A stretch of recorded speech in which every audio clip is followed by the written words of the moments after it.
কথা কইতে গেলে সৎ লোকের বাত নাই, আর সাফা মারতে পারলে গরম ভাত মিলে।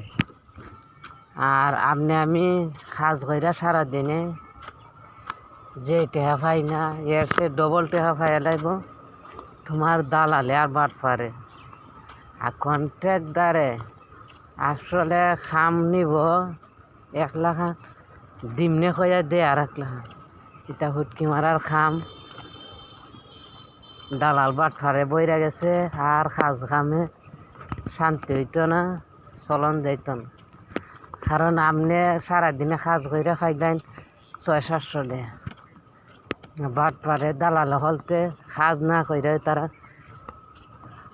1000-1500 টাকা বাস কইরা লয়। এখন তুমি কি কইবা? দেশটা কি কাজ করবা আর কি খাইবা?